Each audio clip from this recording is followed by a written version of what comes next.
President Akufo-Addo has charged the Ghana Police Service to deal with perpetrators of violence in the just-ended voters' registration exercise. In his 15th address to the nation, he categorically condemned the violent acts which mar the process at some registration centers in the country. Regrettable, isolated incidents of violence, which I condemn unreservedly, and which I expect the police to deal with without fear or favor. But the exercise was generally peaceful.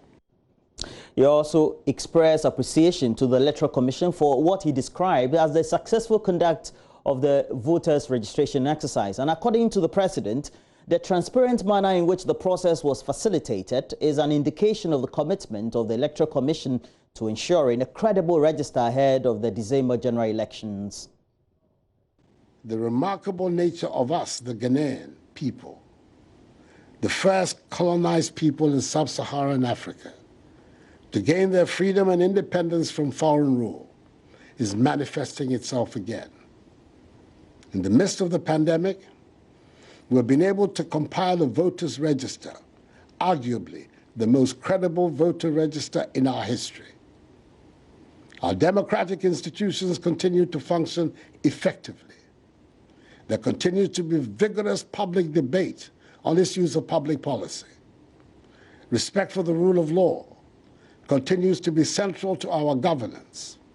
Our economy, despite the severe shocks of the pandemic, is proving to be resilient and is poised for rapid recovery. From the President's address, government has promised to swiftly and adequately compensate families whose homes and properties will be affected by the road construction at the coastline of the Greater Accra region. Now, dozens of houses and businesses would have to be demolished to make way for the dualization of the 26.6-kilometer stretch from Accra to Tema, which has been in the pipeline for decades.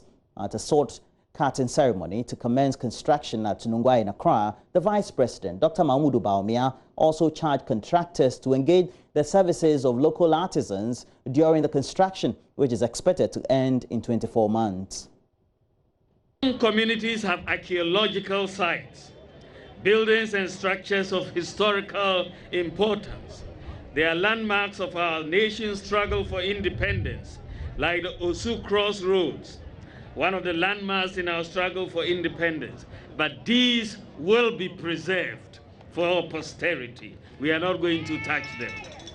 The Ministry of Roads and Highways will ensure that these national monuments are protected during the roads construction.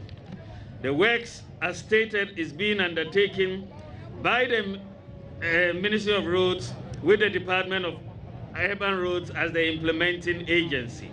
I'll urge the supervisors to ensure that adequate traffic management measures are put in place to reduce inconvenience to commuters along the corridor during the period of construction.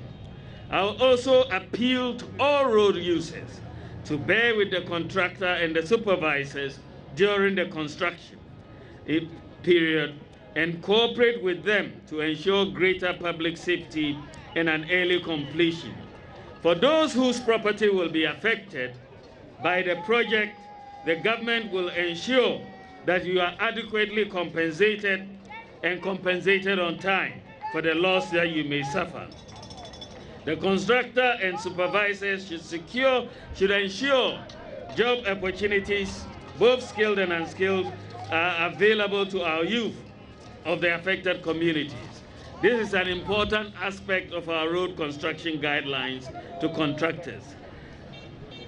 Ladies and gentlemen, I'm very happy that the La Beach Road project is finally a reality. Again, this is a potential game changer in our urbanization with enormous economic benefits.